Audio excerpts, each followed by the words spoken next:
안녕하세요. 저는 남편을 일찍 떠나보내고 하나뿐인 딸을 키우며 살아온 60대 여성입니다.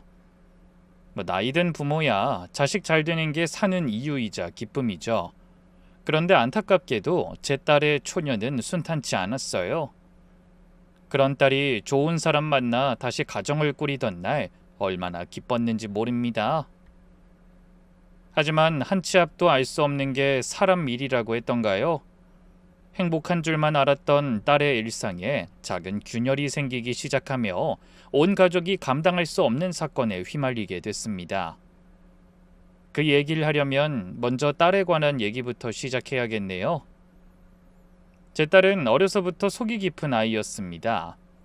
아버지 없이 자란 티를 내지 않으려고 또래보다 일찍 철이 들었고, 제가 식당 일을 마치고 밤늦게 들어가면 고사리 같은 손으로 밥상을 차려놓고 엄마를 기다리고 있던 아이였어요.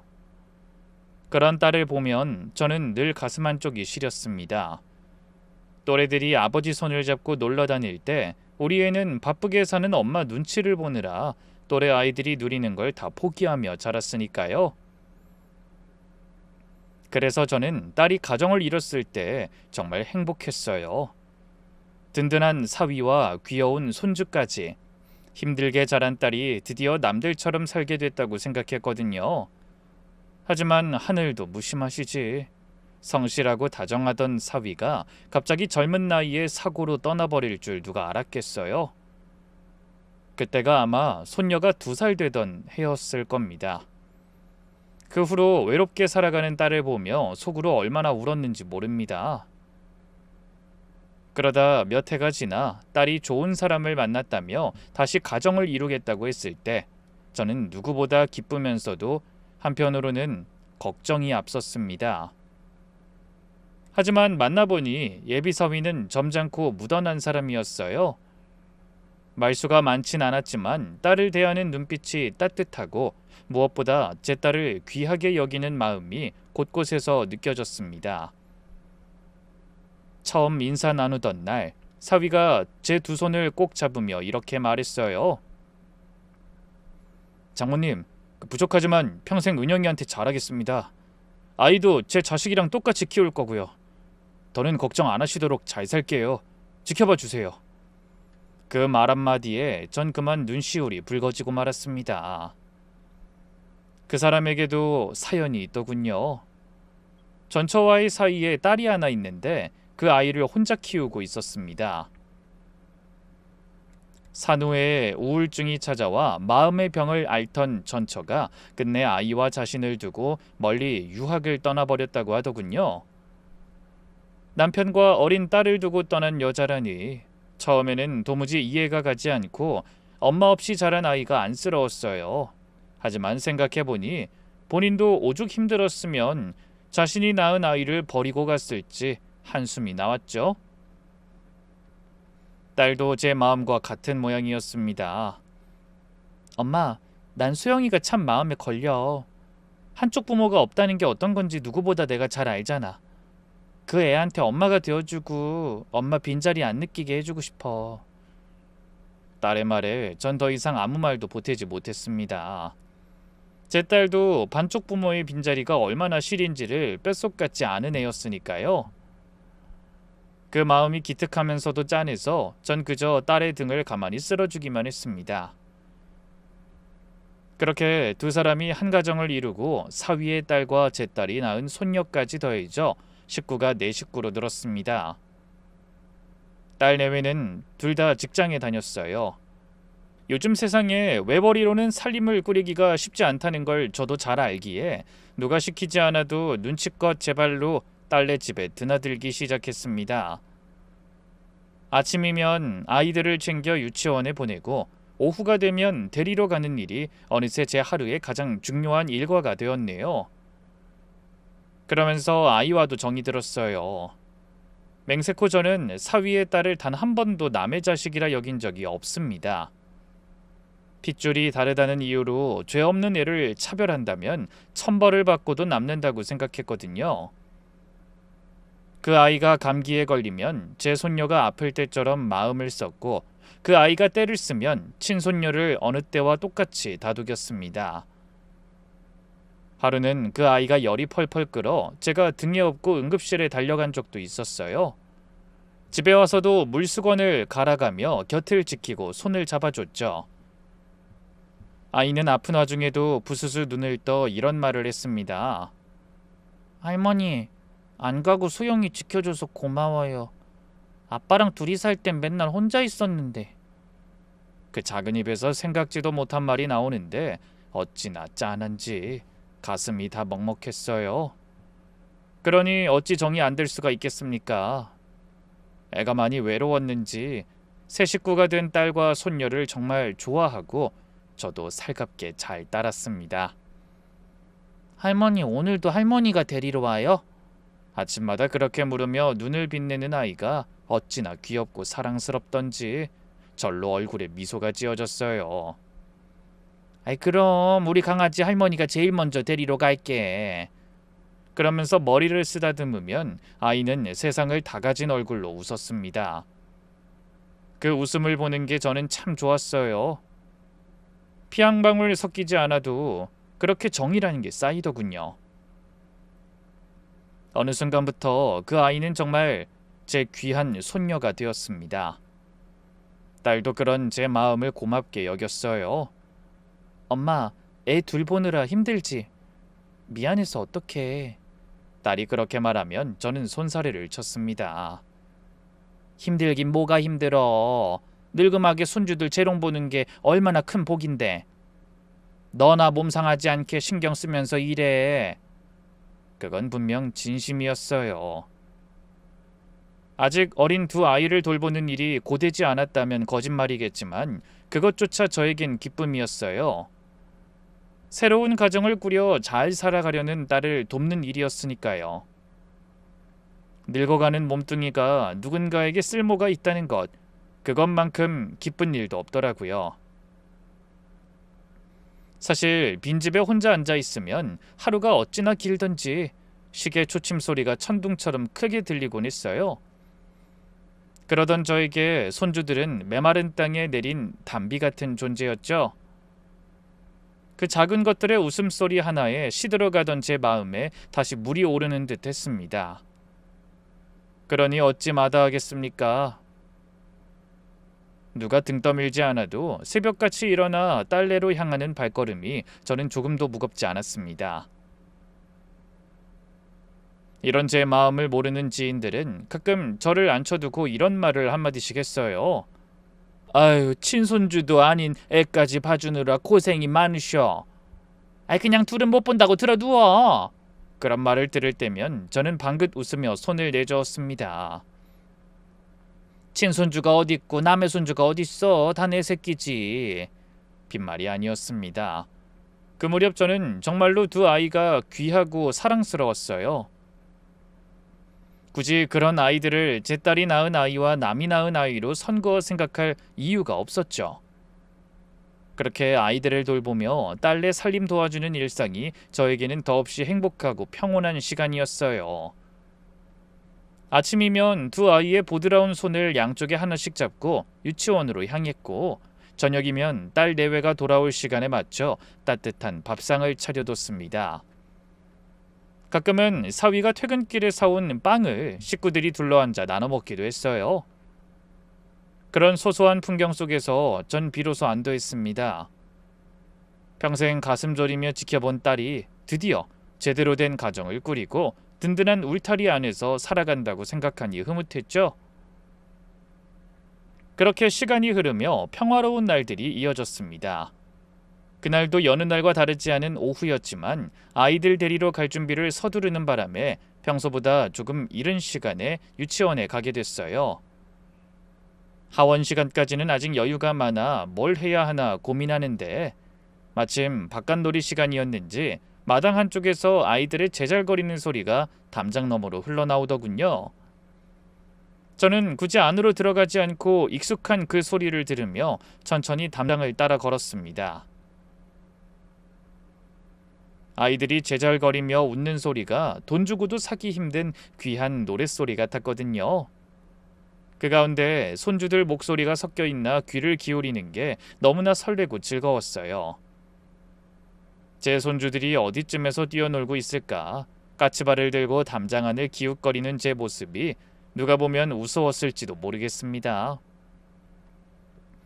그래도 손주를 한시라도 빨리 보고 싶은 할미 마음이 다 그런 것 아니겠어요? 헌데 바로 그때 마당 한쪽 화단 옆에서 귀에 익은 목소리가 들려왔습니다. 사위의 딸이 누군가를 부르는 목소리 같았어요. 저도 모르게 숨을 죽이고 그쪽으로 고개를 돌리는데 젊은 교사 하나가 아이에게 뭐라고 얘기하는 게 보이더군요. 처음에는 그저 선생님이 아이를 챙기는 줄로만 알았습니다.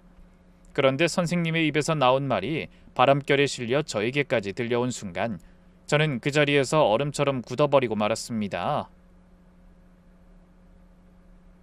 소영아, 여기선 나한테 엄마라 하면 안 돼. 조심해야지. 순간 저는 귀를 의심했습니다. 얼핏 잘못 들은 건가 싶기도 했지만 아무리 곱씹어봐도 분명 그렇게 들렸어요. 엄마라고 하면 안 된다니 이게 대체 무슨 소리야? 가슴이 미친 듯이 뛰기 시작해 저도 모르게 나무 뒤로 황급히 몸을 숨겼습니다.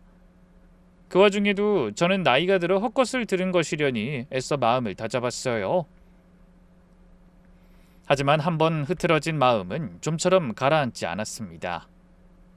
엄마라니, 소영이가 엄마라고 부를 사람은 우리 딸뿐인데 어째서 생판 남인 유치원 선생님이 그런 말을 하는 거지? 그것도 누가 들을세라 목소리를 죽이고 마치 둘만의 비밀을 얘기하듯 아이를 단속하는 게 더 제 머릿속을 복잡하게 했어요. 아무리 좋게 생각해보려 해도 도무지 앞뒤가 맞지 않는 일이었습니다. 저는 나무 뒤에 숨은 채 그 광경을 조금 더 지켜봤어요. 교사가 아이의 어깨에 가만히 손을 얹고 말을 이어갔죠. 다른 사람이 들으면 안 된다고 했잖아. 엄마랑 또 헤어지고 싶어? 그 말에 자그마한 아이가 세차게 고개를 흔드는 게 보였어요. 그러자 교사가 다시 한번 아이에게 다짐받듯 무어라 귓가에 속삭이고 아이는 입술을 꼭 깨물며 다른 아이들 쪽으로 종종 걸음을 쳐 달아났습니다. 멀어지는 아이의 뒷모습을 바라보는 그 여자의 눈빛이 너무나 복잡해 보였어요.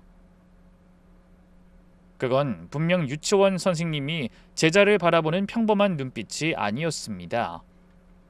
무언가를 애타게 그리워하면서도 들킬까 두려워하는 많은 감정이 담긴 눈빛이 분명했어요. 그 모습을 바라보는 제 가슴 한편이 서늘해지는 게 느껴졌습니다. 무언가 단단히 잘못되어 가고 있다는 직감이 등줄기를 오싹하게 만들었어요. 하지만 당장은 뭘 어떻게 해야 할지 모르겠더라고요. 그 교사에게조차가 왜 그런 말을 했는지 따져 물을 용기도 섣불리 제 딸에게 그 말을 꺼낼 엄두도 나지 않았습니다. 그래서 그저 가방끈을 움켜쥔 손에 힘을 주며 갈등할 뿐 아무것도 결정하지 못했죠. 잠시 후 집으로 돌아오는 길에도 내내 그 목소리가 귓가에 맴돌았어요. 평소 같으면 손주들 손을 잡고 도란도란 이야기를 나누며 걸었을 텐데 그날따라 그 길이 얼마나 낯설고 멀게 느껴졌는지 모릅니다. 두 아이는 뭐가 그리 좋은지 제 옆에서 까르르 웃고 있는데 전 자꾸만 곁눈질로 사위의 딸을 살피게 되더라고요. 평소와 다름없이 천진한 그 얼굴을 보고 있는데도 조금 전 마당에서 본 그 장면이 자꾸만 겹쳐 보여 마음을 혼란스럽게 만들었습니다. 그날 이후로 저는 좀처럼 마음을 놓을 수가 없었어요. 자꾸만 그 유치원 마당에서 본 장면이 떠올라 밤잠을 설치게 됐죠. 아무리 별일 아니라고 자신을 다독여도 한번 가슴에 박힌 가시는 빠질 줄을 몰랐습니다. 그래서 며칠 동안은 일부러 평소보다 일찍 유치원에 가서 그 교사를 눈여겨보기로 마음먹었어요. 하지만 제가 지켜보는 동안 그 여자는 언제 그랬냐는 듯 시치미를 뚝 떼고 다른 아이들을 대할 때와 조금도 다름없이 소영이에게도 그저 평범한 선생님처럼 굴더군요. 머리를 쓰다듬어 주거나 손을 잡아주는 일조차 없었습니다. 오히려 다른 아이들보다 더 대면대면하게 대하는 것 같기도 했어요. 그 모습을 보고 있자니 제가 그날 헛것을 본 게 아닌가, 정말 잘못 들은 게 아닌가 싶어 머릿속이 더 어지러웠습니다. 그렇다고 미심쩍은 마음이 걷어지는 건 아니었죠. 헌데 그러던 어느 날 하원 시간에 잠깐 한눈을 판 사이에 그 교사가 다른 선생님들 눈을 피해 소영이를 구석으로 데려가더니 아이의 옷 매무새를 바로잡아주며 무어라 속삭이는 걸 보고 말았습니다. 그 손길과 눈빛이 분명 며칠 전 마당에서 본 것과 똑같이 다정하고 안타깝게 느껴지더군요. 사람들 앞에서는 모르는 척하다가도 아무도 보지 않는다 싶으면 그렇게 마음을 드러내는 거죠. 그래, 내가 헛것을 본 게 아니었어. 너무 흥분해 저도 모르게 그렇게 중얼거렸습니다. 그제야 제가 본 게 결코 착각이 아니었음을 똑똑히 확신할 수 있었거든요. 그 바람에 마음 한구석에 찜찜함은 더해갔고 결국 소영이와 거실에 둘만 남은 어느 날 넌지시 이런 말을 물어보게 됐어요. 소영아, 유치원 선생님은 어때? 너한테 잘해주셔? 그런데 평소 같으면 종알종알 신이 나서 대답했을 아이가 그 질문엔 입을 꾹 다물고 아무 말이 없었어요. 저는 가슴이 철렁했지만 애써 아무렇지 않은 척 한 번 더 물었습니다. 왜, 선생님이 뭐라고 하셨어? 할머니한테 뭐든 다 말해도 돼. 그러자 갑자기 아이의 그 작은 얼굴에 그늘이 지는가 싶더니 고개를 푹 숙였습니다. 그리고 한참을 망설이던 아이는 끝내 아무 말도 하지 않고 입술을 더 세게 꼭 다물었어요. 절대로 말하면 안 된다는 생각으로 말하고 싶은 유혹을 이겨내기 위해 끙끙 앓는 게 분명해 보였습니다.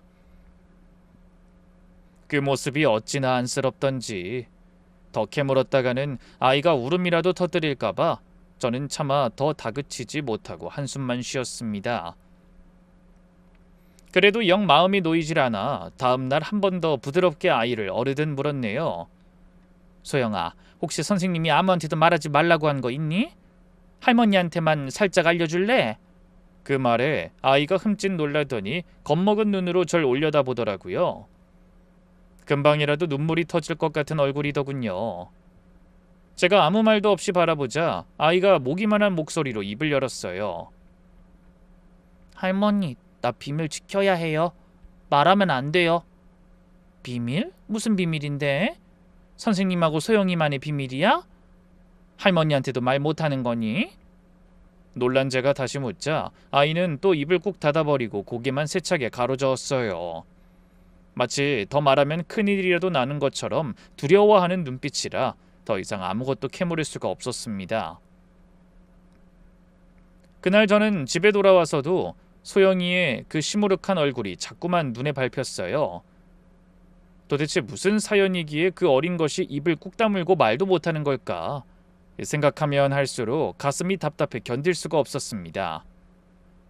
그러던 차에 딸네 집이 너무 어지럽길래 아이들을 유치원에 보내고 저 혼자 청소하게 된 날이 있었어요. 맞벌이 하다 보니 집안일이 자꾸 쌓이는 게 보이더라고요. 제가 집안일을 종종 도와주긴 하지만 사위가 불편해할지 몰라 최소한의 간섭만 했는데 그날따라 거슬리는 게 많아 평소엔 손대지 않던 사위의 서재까지 청소하게 됐어요. 헌데 책상을 정리하다 무심코 서랍 하나를 열었더니 잡동사니 사이에 끼어있던 오래된 사진 한 장이 보였습니다. 저는 무심코 그 사진을 집어들었다가 그만 숨이 턱 막히는 기분을 느껴야 했어요. 사진 속에서 사위와 한 여자가 아이를 안고 환하게 웃고 있더군요. 당연히 아이는 소영이일 텐데 그 아이를 안고 있는 여자가 분명 제가 본 유치원 선생님이 틀림없었습니다. 아니 이게 어떻게 된 일이야? 저도 모르게 입에서 그런 소리가 새어나오고 손이 덜덜 떨려왔어요. 아무리 눈을 씻고 다시 봐도 사진 속에서 어린 소영이를 안고 웃고 있는 그 여자는 바로 며칠 전 유치원 마당에서 아이를 단속하던 그 교사가 분명했습니다. 세 사람이 어쩌면 그렇게 단란해 보이는지 저도 모르게 주먹을 꼭 쥐게 되더군요. 정말 그 선생님이 소영이 친엄마? 근데 이 사람은 왜 이 사진을 가지고 있지? 혹시 아직도 미련이 남은 건 아니겠지? 그런 생각을 하니 머릿속이 하얘졌어요. 그 여자가 진짜 소영이 친엄마라면 어째서 생판 남인 척 유치원 선생님 노릇을 하고 있는 건지 도무지 이해를 할 수가 없었습니다. 저는 그 사진을 손에 쥔 채 한참을 멍하니 서 있었어요. 가슴이 방망이질을 쳤죠. 이걸 어떻게 해야 하나? 사위한테 물어봐야 하나? 머릿속이 온통 뒤죽박죽이었습니다. 그날 밤 딸은 회사 일로 늦는다고 하고 사위가 먼저 퇴근에 들어왔어요. 저는 한참을 망설인 끝에 딸이 없는 틈을 타 사위를 조용히 불러앉혔습니다. 차마 딸 앞에서는 꺼낼 수 없는 이야기였으니까요. 떨리는 손으로 그 사진을 내밀자 사위의 얼굴이 순식간에 굳어지더군요. 자네 이 사진 속 여자 누군지 말해줄 수 있겠나? 그 말에 사위는 한동안 대답이 없었습니다. 그러더니 사진을 물끄러미 내려다보던 눈빛이 흔들리는 게 보였어요. 그리고 한동안 무거운 침묵이 흐른 뒤 사위가 천천히 입을 열었습니다. 소영이 친엄마입니다, 장모님. 예상은 했지만 막상 사위를 통해 그 말을 듣고 나니 가슴이 쿵 내려앉더군요. 저는 마른 침을 삼키며 다시 물었습니다. 친엄마라니, 그럼 유학하러 갔다던 그 사람이란 말이지?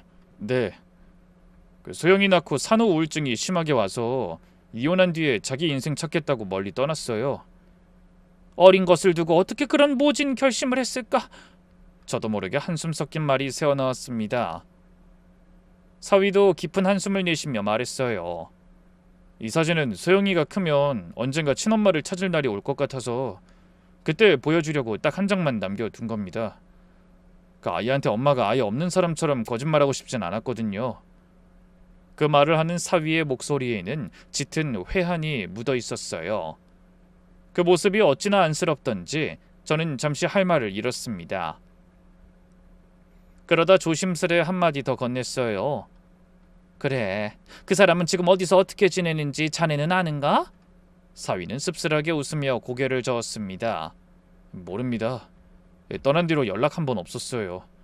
외국에서 자리 잡고 살다는 풍문만 얼핏 들었죠. 그 표정에 거짓이라고는 없어 보였어요. 사위는 정말 그 여자가 멀리 떠났다고 생각하며 소식조차 모르는 것 같았습니다. 그런 사람이 자신의 딸 코앞에서 유치원 선생님이라는 탈을 쓰고 아이를 지켜보고 있다는 사실은 꿈에도 모르는 눈치였죠. 그 순간 저는 목구멍까지 차오르는 말을 간신히 삼켰습니다. 혹시나 그 여자가 가까이 와 있다는 걸 사위에게 털어놨다가 힘들게 일군 딸의 새 가정에 또 한 번 모진 풍파가 일까봐 겁이 나더라고요.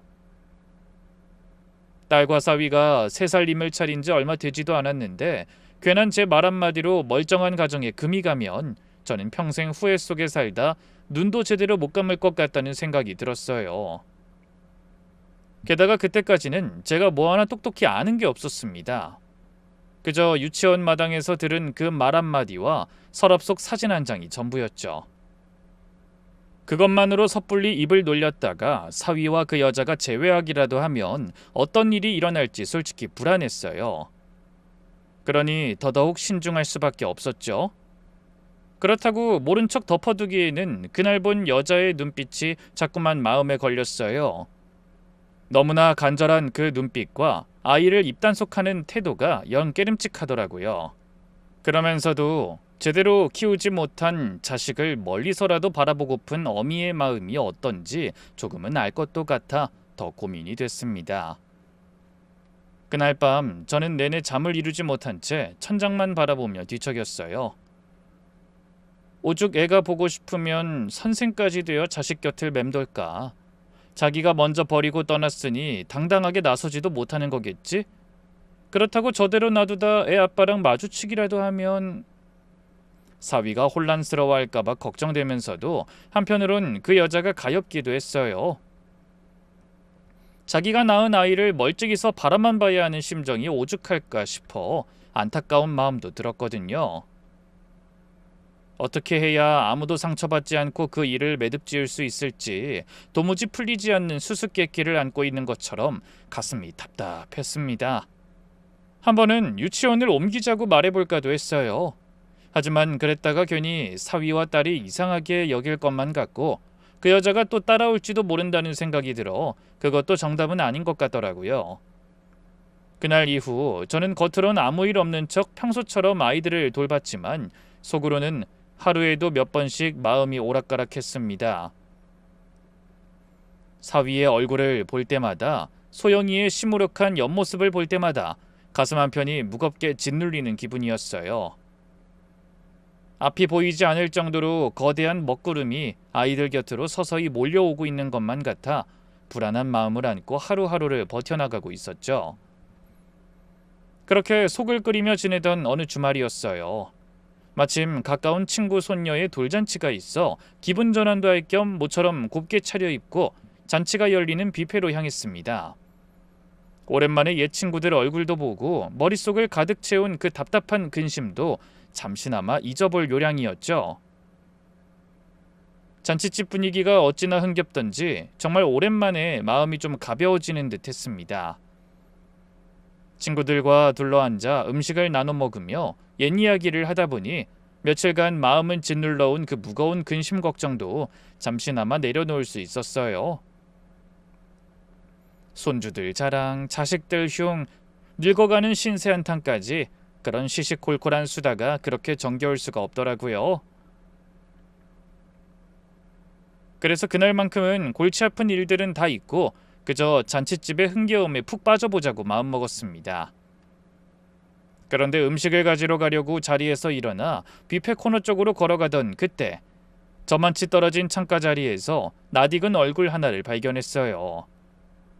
웃으며 식사를 하는 사람은 다름 아닌 사위였고 그 옆에는 소영이도 앉아 있었습니다. 저는 반가운 마음에 아는 척을 하려다 그만 그 자리에 우뚝 멈춰서고 말았어요. 사위와 소영이 맞은편에 딸과 손녀가 아닌 다른 여자가 앉아 있었기 때문이죠. 바로 그 유치원 교사 소영이의 친엄마였습니다. 세 사람은 누가 봐도 영락없이 단란한 가족처럼 보였어요. 도란도란 이야기를 나누며 밥을 먹다가 사위가 반찬을 집어 소영이 앞에 놓아주면 여자가 흐뭇한 얼굴로 그 모습을 바라보더라고요. 그 광경이 어찌나 자연스럽던지 저는 한순간 눈을 의심했습니다. 소영이의 표정도 무척 밝아 보였어요. 뭐가 그리 좋은지 연신 까르르 웃으며 천진하고 행복한 얼굴을 하고 있더라고요. 그런 모습을 보고 있자니 제 가슴이 갈갈이 찢기는 기분이었어요. 그 단란해 보이는 그림 한 폭이 제 딸에게는 얼마나 잔인한 배신인지를 떠올리자 정신이 다 아찔해졌습니다. 하지만 애써 마음을 가라앉히며 황급히 가까운 기둥 뒤로 몸을 숨겼어요. 다리가 후들거려 서 있기조차 힘들 지경이었지만 이를 악물고 휴대폰을 꺼내 떨리는 손으로 딸에게 전화를 걸었습니다. 행여나 제가 뭔가 오해하고 있는 거라면 얼마나 좋을까 싶어서 딸의 상태를 확인하려 한 것이죠. 딸은 아무렇지도 않은 목소리로 대답했어요. 여보세요? 엄마, 돌잔치 갔다면서 무슨 일이야? 벌써 끝났어? 아니, 그 별일은 아니고 너희는 뭐하고 있나 해서. 아, 그냥 집에서 모처럼 쉬고 있지. 애 아빠는 오늘 소영이 데리고 시댁에 갔어. 아버님이 애를 보고 싶어 하시나 봐. 나도 갈까 했는데 피곤하니까 집에서 쉬라고 해주던데 저녁도 먹고 온다니까 뭐 늦게나 올 거야. 순간 저는 말문이 턱 막혔습니다. 딸은 사위가 아이를 데리고 시댁에 간 줄로만 알고 있더라고요. 그런데 그 시각 사위는 본가에 간 게 아니라 헤어진 전처와 마주 앉아 단란하게 밥을 먹고 있었으니 대체 무슨 영문인지 모르겠더라고요. 저는 가까스로 목소리를 가다듬어 인사를 건네고 전화를 끊었습니다. 차마 제가 본 그대로를 딸에게 말할 수는 없었어요. 가슴은 쿵쾅거리는데 머릿속은 새하얗게 비어가는 기분이었습니다. 휴대폰을 쥔 손이 사시나무 떨듯 떨려왔어요. 그 짧은 통화에도 딸의 평온한 마음이 느껴졌습니다. 딸은 조금도 자기 남편을 의심하지 않고 오히려 집에서 쉬라는 배려에 고마워하고 있었죠. 그런데 사위가 시댁에 간 게 아니라 헤어진 전처와 마주 앉아 가족처럼 밥을 먹고 있다는 걸 알게 되면 마음이 어떨까요? 아무것도 모르고 제 전화를 그저 엄마의 안부 전화로만 여기는 그 명랑한 목소리가 저는 더없이 가슴 아팠습니다. 그래서 멍하니 서 있다 퍼뜩 정신을 차리고 다시 기둥 뒤에 바짝 붙어선 채 사위 일행이 나누는 이야기에 가만히 귀를 기울여 봤어요. 그랬더니 콧소리가 섞인 여자의 목소리가 들려왔습니다. 자기야, 우리 예전으로 돌아가자. 소영이도 나랑 같이 살고 싶어해. 그렇지 소영아. 그 여자가 내뱉은 말에 저는 입을 틀어막고 말았습니다. 자기라니, 헤어지고 새 가정 꾸린 사람한테 미쳤구만. 거기다 재결합까지 입에 올려? 제정신이 아니네 저 여자. 그런데 제가 더 기겁한 건 그 뒤로 이어진 사위의 대답이었어요. 당연히 말도 안 되는 소리라고 펄쩍 뛸 줄 알았던 사위의 입에서 뜨뜻미지근한 말이 튀어나온 거예요. 갑자기 이러니까 나도 정신이 없다. 그동안 연락도 없다가 이제 와서. 그러자 여자가 사위의 태도에서 뭔가 희망을 발견했는지 더욱 집요하게 매달리더군요. 자기야, 내가 잘못했어. 그땐 너무 어렸고 병까지 깊어서 제정신이 아니었어. 나 이제 정말 멀쩡하게 다 나았어. 소영이한테도 당신한테도 평생 속죄하면서 살고 싶어. 우리 다시 시작해, 응? 가족은 같이 살아야지. 여자가 애틋한 목소리로 짓거리는 말에 여전히 사위는 별말을 하지 못하고 우물쭈물하기만 했어요. 제가 답답한 그 모습에 가슴을 치고 있는데 저를 더 기막히게 하는 사위의 대답이 들려왔습니다. 솔직히 소영이를 생각하면 나도 마음이 복잡해. 애한테 친엄마가 있는 게 맞는 건가 싶기도 하고. 당신도 오죽하면 애 유치원 선생으로 취직까지 했을까 싶어서. 교사 자격증은 언제 딴 거야? 내가 얼마나 애 같으면 그랬겠어. 소영이만 생각하면서 정말 어렵게 딴 거야. 아무리 전문대지만 이 나이에 다시 공부한다는 게 어디 쉬운 일이야? 그렇지. 그 마음은 대단하다고 생각해. 역시 친엄마만큼 애 생각하는 사람은 없지. 사위의 그 한마디에 저는 정신이 아득해졌습니다. 다른 사람도 아니고 사위 입에서 그런 말이 나올 줄은 꿈에도 몰랐거든요. 저와 딸이 소영이를 얼마나 아끼고 친자식과 차별하지 않는지 뻔히 아는 사람의 입에서 나올 말이 아니었죠. 한밤중에 열이 펄펄 끓는 아이를 밤을 꼬박 새우며 곁에서 돌보고 떼쓰는 아이를 어르고 달리며 친엄마 노릇을 해온 게 바로 제 딸이었습니다. 그런데 정작 그 모습을 옆에서 다 지켜봐온 사위의 입에서 그런 말이 나오다니, 그간 저와 딸이 해온 모든 정성이 부정당하는 기분이 들어 너무나 분했어요. 분명 사위는 그 여자에게 놀아나며 흔들리고 있었습니다. 저와 처음 인사 나누던 날 두 손을 꼭 잡고 평생 딸에게 잘하겠다고 다짐하던 그 사람이 맞나 싶더라고요. 거짓이라고는 없어 보이던 그 눈빛을 제가 똑똑히 기억하는데 그 약속이 그렇게 쉽게 흔들릴 줄은 정말 몰랐습니다. 이 사람 마음이라는 게 이토록 간사한 것이었나 새삼 가슴이 서늘해지는 기분이었죠. 자식을 핑계삼아 슬그머니 비집고 들어온 옛 여자 앞에서 사내의 마음이 그리도 맥없이 무너질 수 있다는 게 도무지 믿기지 않았습니다. 여자는 그 틈을 놓치지 않고 더욱 바짝 파고들었어요. 소영이가 얼마나 날 그리워했는지 알아? 유치원에서 나를 엄마라고 부르고 싶은데 그걸 참느라 얼마나 힘들어했다고. 나도 애한테 엄마 소리 맘껏 못 듣고 엄마라고 부르는 애를 나무라야 하는 게 어떤 기분인지 당신이 짐작이나 해? 애한테서 친엄마를 이대로 영영 빼앗을 거야? 그 말에 사위의 어깨가 축 처지는 게 보였습니다. 저는 기둥 뒤에서 그 광경을 지켜보며 차오르는 분노를 억눌러야 했어요. 맘 같아서는 당장이라도 뛰쳐나가 그 여자의 멱살이라도 잡고 싶었습니다. 하지만 그런다고 해결되는 건 아무것도 없다는 걸 알기에 그저 입술을 깨물며 참고 또 참아야 했죠. 그 여자의 말솜씨가 어찌나 교묘하던지. 자식을 앞세워 사위의 죄책감을 콕콕 찌르고 모성을 내세워 정당한 어미인 척 행세하는 그 모양새가 저는 어쩐지 섬뜩하게 느껴졌습니다. 먼저 어린 자식을 버리고 떠난 주제에 뒤늦게 무슨 염치로 친엄마 운운한단 말입니까? 그제야 저는 그 여자의 속내를 알 것 같았어요. 그저 아이가 그리운 게 다였다면 떳떳하게 나서서 아이를 만나게 해달라고 했을 텐데 신분을 감춘 채 유치원에 숨어들어 애 마음을 흔들어 놓은 것도 모자라 천천히 사위의 마음까지 파고드는 이유는 딱 하나였죠. 제 딸의 가정을 파탄내려 하는 속셈이 분명했습니다. 집으로 돌아오는 길, 아무리 그 상황을 곱씹어봐도 소름이 돋고 기가 찼어요. 제 딸이 이 사실을 알면 얼마나 충격을 받을까 싶어 억장이 무너지는 심정이었죠. 그렇다고 딸이 상처받을 게 무서워 모른 척 덮어둘 수도 없었어요.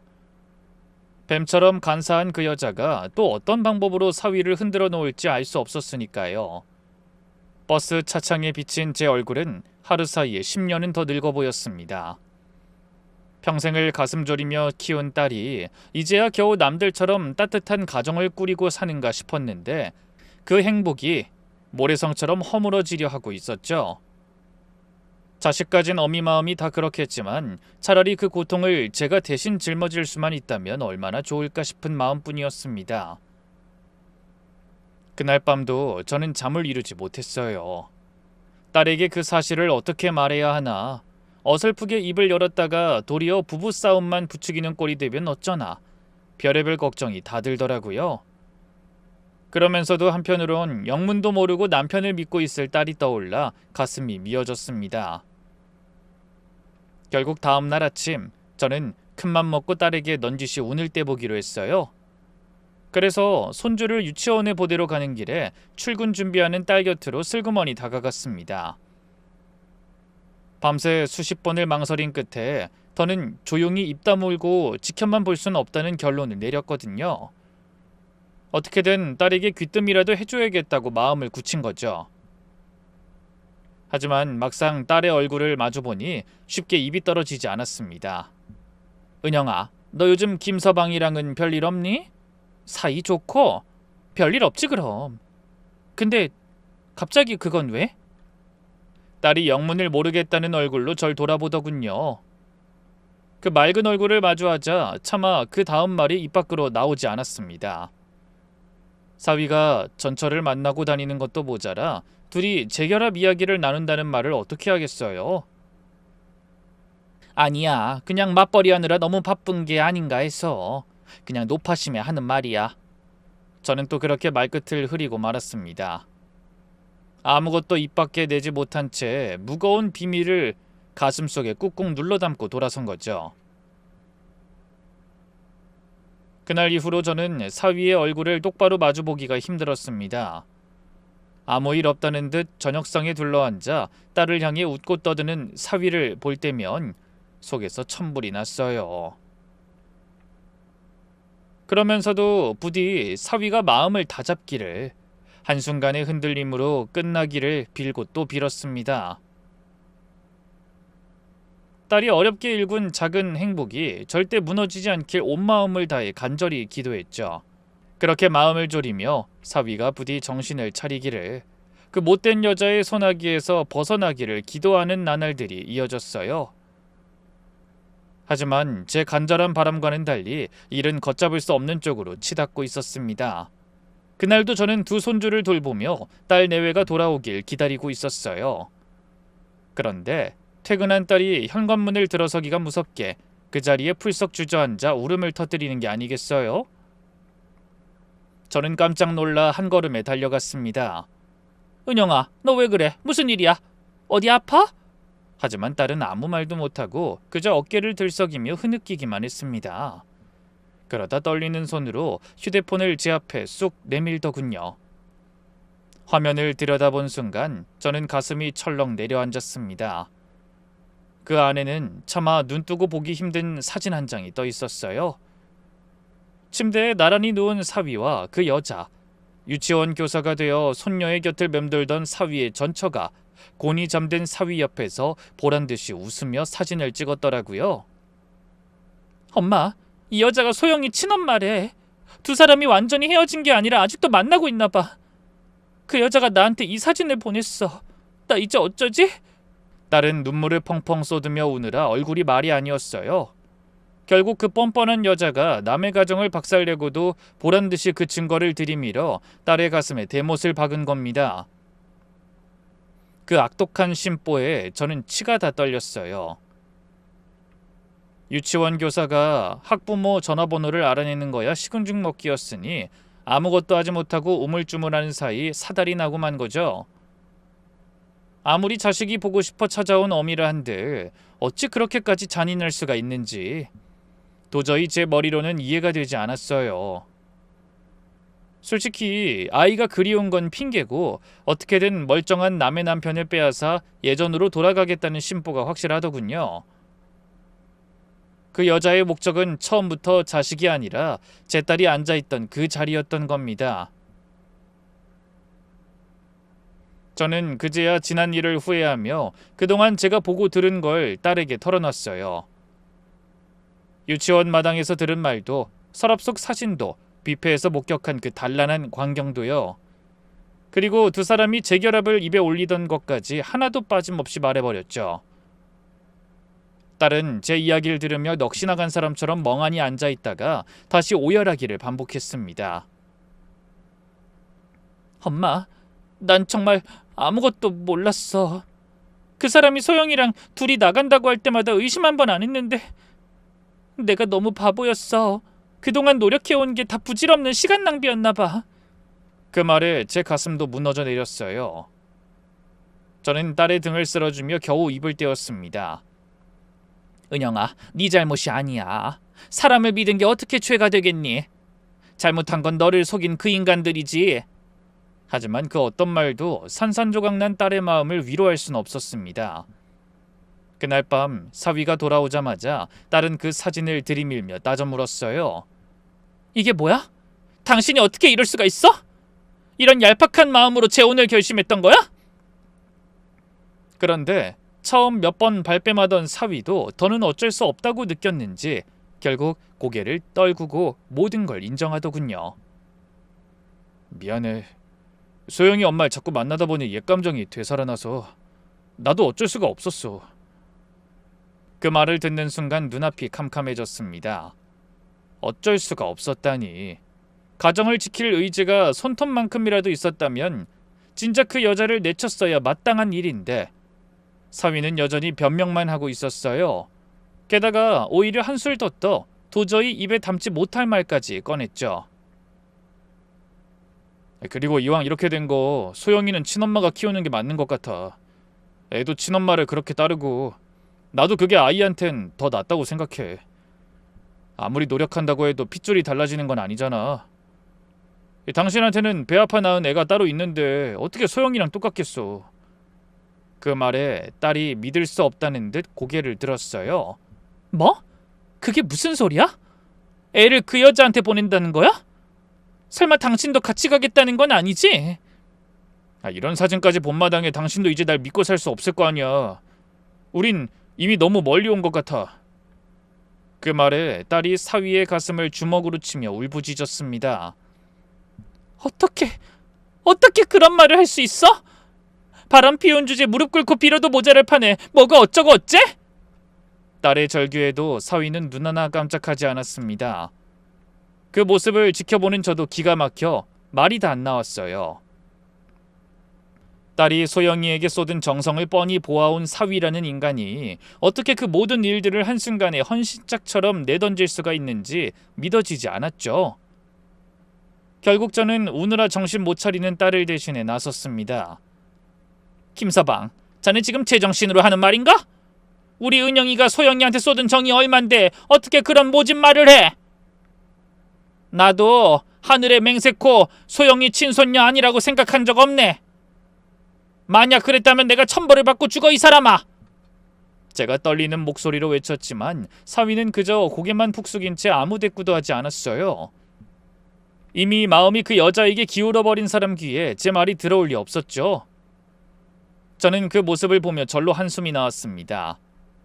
한때는 그렇게 점잖고 다정하던 사람이 어쩌다 이리도 무책임하고 비겁한 사내가 되어버렸는지 소름이 돋끼칠 정도였어요. 결국 그 여자의 교묘한 혀끝에 놀아나 제대로 된 판단을 할 수 없는 지경에 이른 거죠.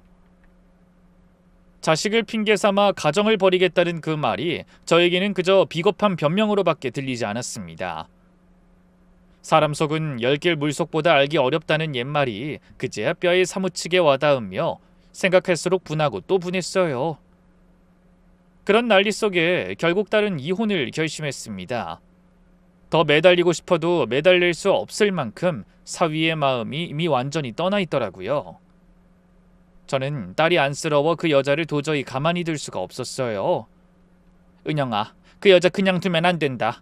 멀쩡한 남의 가정을 작정하고 무너뜨린 여자야. 상간녀로 고소하던 모든 본때를 보여줘야 해.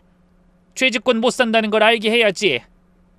그런데 제가 이를 갈며 하는 말에 딸은 힘없이 고개를 저었습니다. 엄마, 그래도 그 여자는 소영이 친엄마야. 내가 그 여자를 법정에 세우고 소영이가 나중에 그걸 알게 되면 얼마나 상처받겠어. 그 어린애한테 또 상처를 줄 순 없어. 뭐? 아이, 그렇다고 너만 이렇게 당하고 끝내겠다는 거야? 세상에 이런 말도 안 되는 일이 어디 또 있어. 난 그렇게 못해. 금쪽 같은 내 자식 눈에 눈물 뽑은 것들 다 피눈물 흘리게 할 거야. 두고 봐. 제가 분을 참지 못하고 목소리를 높이자 딸이 제 손을 가만히 잡으며 조용히 타이르듯 말했어요. 엄마, 나 괜찮아. 계속 아무것도 모르고 속으면서 사는 것보단 차라리 마음 편해. 그리고 무엇보다 비겁한 그 인간들이랑 똑같은 사람이 되고 싶진 않아.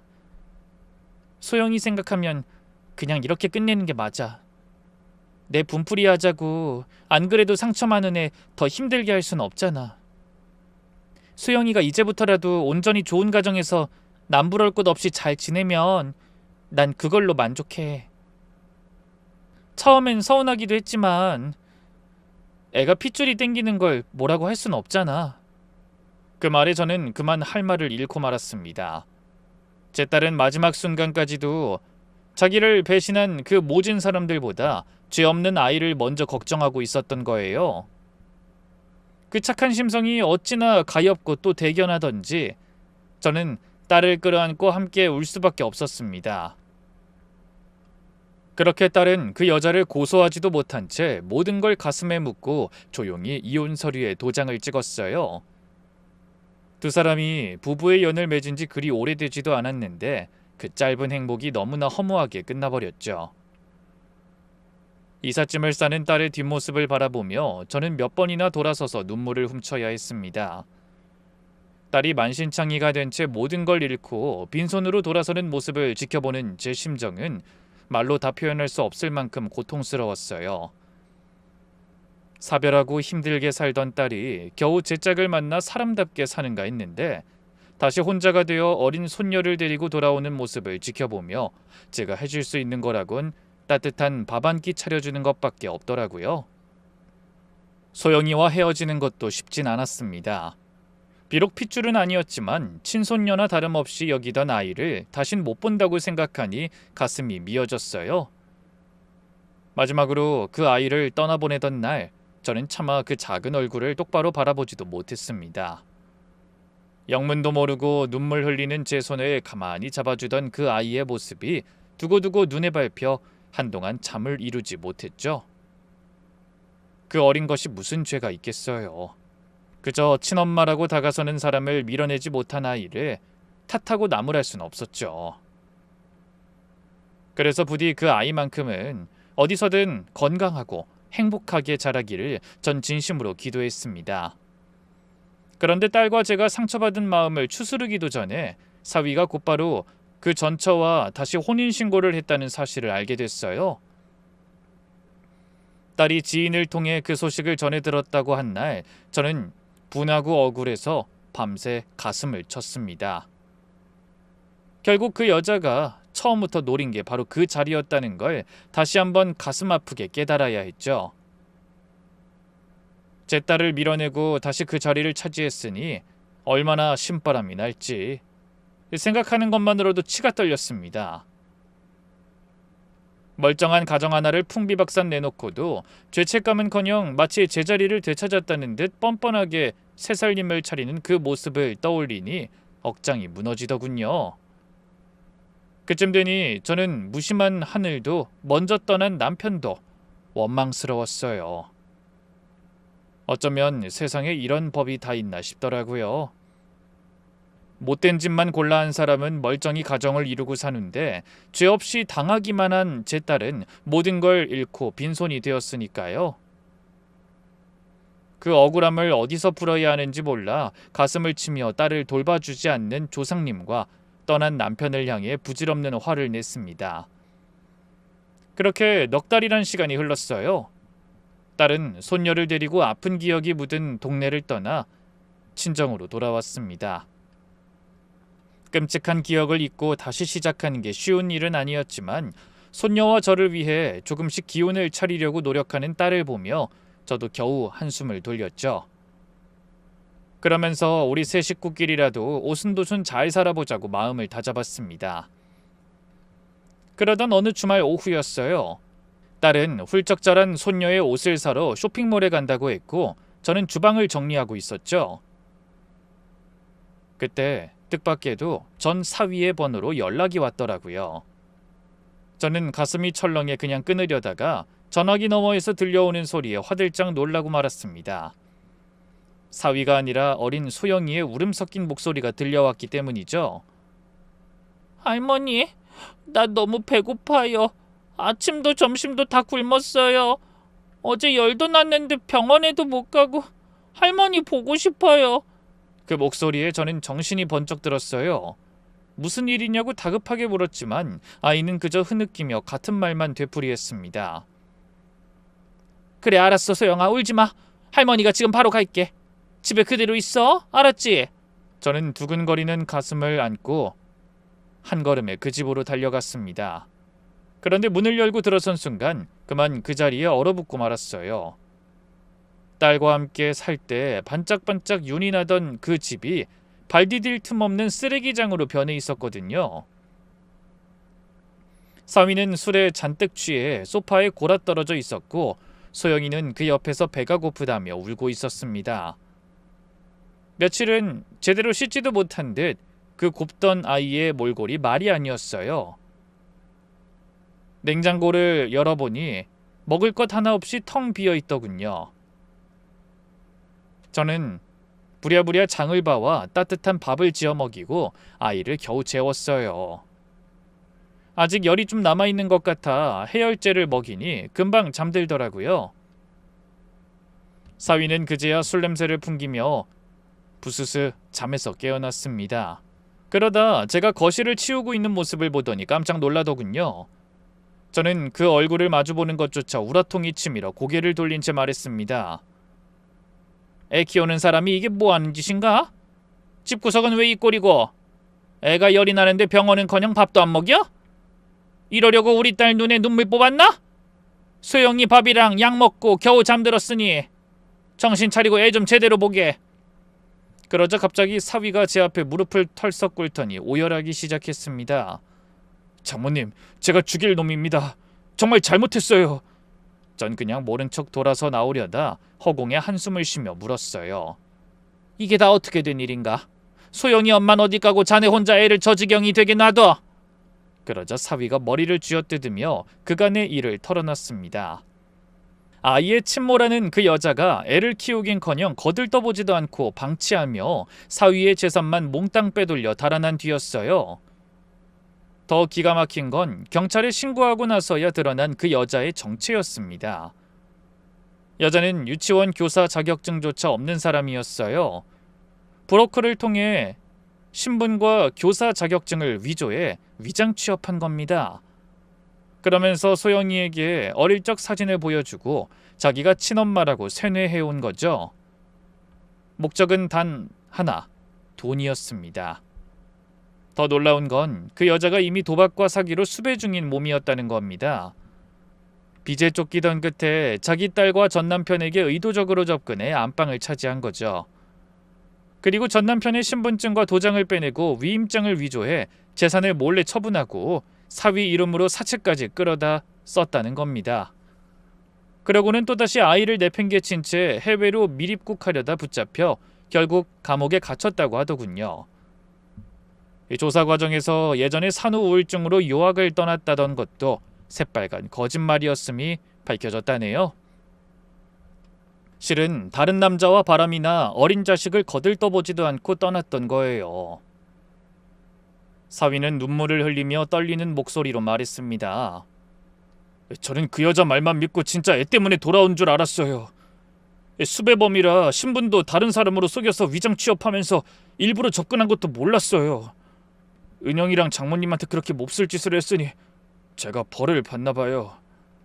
사위는 말을 잇지 못하고 통곡했습니다. 하지만 후회한들 무슨 소용이 있겠어요. 저는 차오르는 화를 누르며 죄 없는 아이를 위해 한마디 했습니다. 이보게, 자네가 뿌린 씨앗이니 누굴 원망하겠나. 하지만 소영이는 무슨 죄가 있어? 저 불쌍한 애를 계속 이렇게 힘들게 살게 할 텐가? 자네라도 정신 똑바로 차리고 애 앞날을 생각해야 할 거 아니야. 만약 애가 또 이렇게 힘들게 사는 걸 보게 된다면 이번엔 내가 절대 자네를 가만두지 않을 거야. 아동학대로 신고하더라도 정신 차리게 해야겠단 말이야. 제 말에 사위는 고개를 떨군 채 굵은 눈물만 뚝뚝 떨어뜨렸습니다. 그 뒤로 저는 딸 몰래 틈틈이 그 집에 들러 소영이를 돌봤어요. 몇 달 사이에 삐쩍 마른 애가 너무 안쓰러워 신경을 끊고 싶어도 그게 잘 안 되더라고요. 그렇게 몇 달이 흐르고 사채업자들의 등살에 회사를 그만둔 사위는 결국 모든 것을 정리해 시골 본가로 내려갔습니다. 그곳에서 부모님께 아이를 맡기고 자신은 공장에 들어가 막일하며 빚을 갚아 나간다고 하더군요. 한때는 좋은 사무실에서 번듯하게 일하던 사람이 자기 발로 복을 차버리고 스스로 모든 것을 무너뜨린 거죠. 다 자업자득이려니 싶으면서도 한편으론 씁쓸한 마음을 감출 순 없었습니다. 그 못된 여자는 죗값을 톡톡히 치르게 된 것 같았어요. 사문서 위조의 사기, 명의도용, 죄목이 한둘이 아니라 오랜 세월 철창신세를 면치 못하게 됐다더군요. 거짓으로 남의 가정을 짓밟은 대가를 그렇게 고스란히 돌려받게 된 거죠. 하늘이 무심하다 원망했던 제가 부끄러울 만큼 죄 지은 사람은 끝내 그 죄의 대가를 치르더라고요. 한때는 그 억울함을 풀 길이 영영 없으리라 여겼는데 세상엔 아직 정의가 살아있다는 걸 그제야 깨달았습니다. 그렇게 몇 해가 지났지만 저는 아직도 손녀 옷을 사러 갈 때면 잠시나마 저를 친할머니처럼 따르던 소영이가 마음에 걸려 같은 옷을 한 벌 더 사서 시골집으로 붙여주곤 합니다. 비록 피 한 방울 섞이지 않았어도 한때 제품에서 자란 아이라 그런지 눈에 밟히더라고요. 제 딸은 다행히 그 모진 풍파를 겪고도 다시 일어서서 열심히 엄마 역할을 해내고 있습니다. 저는 한때 박복한 어미의 팔자가 딸에게까지 옮겨간 것은 아닌가 속이 쓰리기도 했어요. 하지만 이제 그런 생각은 접어두고 딸과 손녀가 행복할 수 있도록 곁에서 도와주기로 마음을 다잡았죠. 저와 딸은 적어도 남의 눈에 눈물 나긴 안 하고 살았으니 언젠가 그 모든 게 복으로 돌아오지 않을까 생각하면서요. 그럼 이 사연을 함께 해주신 여러분의 가정에도 오늘 하루 복된 일만 가득하시길 빌며 저는 이만 물러가겠습니다. 끝까지 들어주셔서 정말 감사합니다.